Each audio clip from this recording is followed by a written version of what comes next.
નમસ્કાર ખેડૂત મિત્રો, રાજેશ્વરા ચેનલ પરિવારમાં સ્વાગત કરું છું। આજે આપણે ખાસ અગત્યની ચર્ચા કરવી છે આઈ ખેડૂત પોર્ટલ બાબતની। આઈ ખેડૂત પોર્ટલ ગુજરાતના બધા ઉપયોગી છે, એને આપણે વારંવાર રિપીટ મોબાઈલમાં જોવી જોઈએ, એને ચેક કરતું રહેવું જોઈએ। તો આઈ ખેડૂત પોર્ટલ આ રીતનું હોય છે। એની અંદર તમને ઇનપુટ ડીલરો જોવા મળે છે, ધિરાણ આપનાર સંસ્થાઓ એટલે કે બેંક, કઈ કઈ બેંક આપણને ધિરાણ આપે, યોજના બાજુના કોલમમાં યોજનાઓની બધી વિગત છે, બાજુમાં કૃષિ વિષયક માર્ગદર્શન પણ બહુ સરસ મજાનું છે આની અંદર, બજાર ભાવ પણ આની અંદર છે, હવામાન, મોબાઈલ એપ અને મૂંઝવતા પ્રશ્નો। ઉપરની લાઇનમાં સરકારી ઠરાવ, ઈ સહકાર, પ્રતિભાવ અને અરજદારની સુવિધા, એટલી વસ્તુ આની અંદર ઇન્વોલ્વ છે। એમાં આજે આપણે એક મુદ્દો લઈશું, કૃષિ વિષયક માર્ગદર્શન, જે ખેડૂતોને આપણે સરકારી સહાય લેવા માટેનો આનો ઉપયોગ કરીએ છીએ। સાથે સાથે ખેતીવાડી, બાગાયત અને પશુપાલન એવા ખેડૂતો, જે ત્રણેય ગ્રુપના ખેડૂતો જે છે એને કઈ રીતે માર્ગદર્શન પણ આની અંદર બહુ સરસ મજાના બધા મૂકેલા છે। તો પહેલું જ આપણે લઈ દાખલી કે ખેતીવાડી, તો ખેતીવાડીની અંદર મુખ્ય જૂથ પસંદ કરો તો એમાં ધાન્ય પાકો હોય, તેલીબિયા પાકો હોય, કઠોળ પાક હોય, રોકડિયા પાકો હોય અને ઘાસચારાના પાકો હોય। તો એની ઉપર તમે ક્લિક કરશો એટલે ધાન્ય પાક, રોકડીયો, ઘાસચારાનો પાક, ઘાસચારાનો દાખલા તરીકે પાક આપણે સિલેક્ટ કરશું તો એમાં બાજુમાં જોવા માટે ક્લિક કરો, એની અંદર જઈશું એટલે એની અંદર બધી માહિતી આપણને જોવા મળશે। હવે તેવી જ રીતે જો હું તમને વાત કરું તો ફરીને આપણે રિપીટ લઈશું।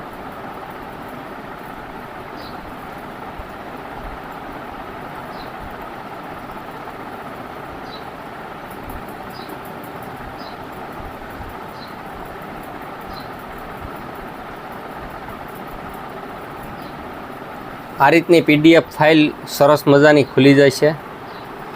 એ પીડીએફને આપણે મોબાઈલમાં, કારણ કે આપણે ખેતીઓ સાથે જોડાયેલા છીએ, તો બારે માસ ઘાસચારાની ખેતી પશુ માટે બારે માસ લીલો ઘાસચારો મેળવવા માટે નીચે જણાવ્યા મુજબના પાકોનું વાવેતર કરવા ભલામણ, આ રીતની પીડીએફ છે। આ પીડીએફ એકવાર વાંચી લેવી જોઈએ, એની અંદર બહુ સરસ મજાની બધી માહિતી આપેલી છે અને ખૂબ જ ઉપયોગી ખેડૂતોને થાય એવી સિસ્ટમથી આ કામમાં મૂકેલું છે। આ બધી વસ્તુ તમે જોઈ શકાય છે।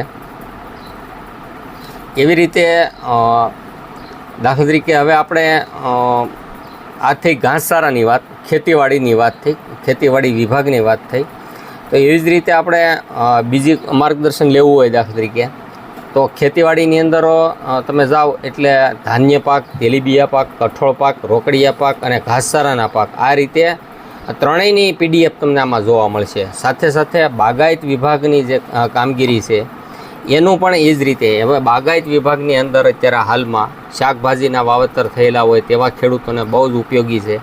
શાકભાજી ધરું ઉછેર એના માટેની પીડીએફ પણ સરસ મજાની છે। શાકભાજી પાકોમાં સંકલિત રોગ જીવાત નિયંત્રણ એનું પણ સરસ મજાની માહિતી આપેલી છે।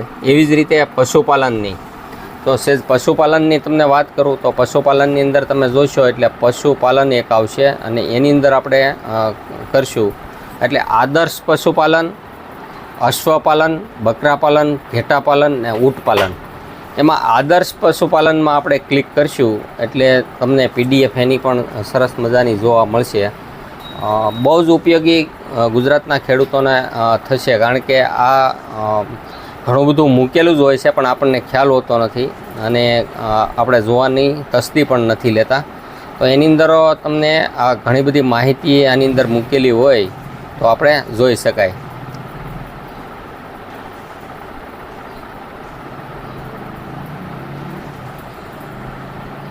એમાં પશુ સંવર્ધન વિશેની માહિતી આપી છે, પશુ આરોગ્યની વિશેની માહિતી આપી છે, પશુની માવજત વિશેની માહિતી છે, પશુઓની આહાર બાબતની પણ, એટલે એમાં જેને સારો આપવી છે એ છે માહિતી। બહુ સરસ મજાની માહિતી આમાં આપણે જોઈ શકાય અને આનાથી ઘણા બધા આપણને ફાયદા થઈ શકે, અથવા તો તમે જો આનો સુધારો કરો તો એ પણ ફાયદો થાય।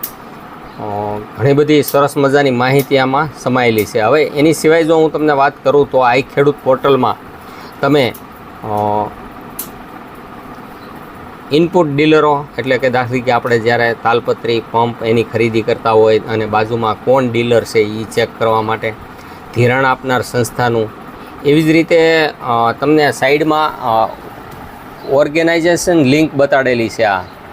એમાં કૃષિ અને સહકાર વિભાગ આવી જાય, ખેતી નિયામકશ્રીની કચેરી, બાગાયત નિયામકશ્રીની કચેરી, આ બધી જ માહિતી આની અંદર સમાયેલી છે અને ઘણા બધા બેનિફિટ આમાં જોવા મળે છે. તો મારી સૌ ખેડૂત મિત્રોને નમ્ર અપીલ છે કે જ્યારે આપણે ફ્રી હોય ત્યારે આ ખેડૂત પોર્ટલને હંમેશ માટે એક નિયમ બનાવી દેવો જોઈએ કે એને ખોલવું જોઈએ. એની અંદર આપણને નવા શું ફેરફાર થયા છે, નવી કઈ યોજના આવી છે, અથવા તો કયા માર્ગદર્શનની આપણને જરૂર છે, અથવા તો બજાર ભાવ શું છે, હવામાનનો કઈ રીતનું છે, એ બધું જ એક જ એપની અંદર ગવર્મેન્ટની માન્ય સાઇટ છે આ ખેડૂત પોર્ટલ, એની આપણે તમને લિંક પણ આમાં નીચે મૂકશું. તો રોજે રોજ જોવાથી દાખલા તરીકે તમને વાત કરું, અત્યારે આ 3જો મહિનો ચાલી રહ્યો છે. આ વર્ષ પૂરું થવાને હવે 2 થી 3 દિવસ જ બાકી રહ્યા છે અને નવું વર્ષ શરૂ થાય અને નવા વર્ષના જે ગ્રાન્ટો આવવાની હોય અને એમાં જે લક્ષ્યાંક આવવાના હોય એ તમે ફટાફટ આમાં ઓનલાઈન કરી શકો. દાખલા કે કોઈને ટ્રેક્ટર લેવું હોય અથવા તો એના સાધનો લેવા હોય અથવા તો બીજી કોઈ પણ ખેતીવાડી, બાગાયતી કે પશુપાલન, આ બધી યોજનાની અંદર તમે એને આવનાર 4થા મહિના પછી ખુલે. તો આ રીતનું સૌ ખેડૂતને મારી નમ્ર અરજ છે કે આ ખેડૂત પોર્ટલ જો તમે ખોલશો તમારા મોબાઈલમાં તો તમને ધીમે ધીમે બધી માહિતી મળતી રહે છે અને તમને મોટો બેનિફિટ આમાં સમાયેલો છે. ધન્યવાદ સાથે રાજેશ્વર, આભાર.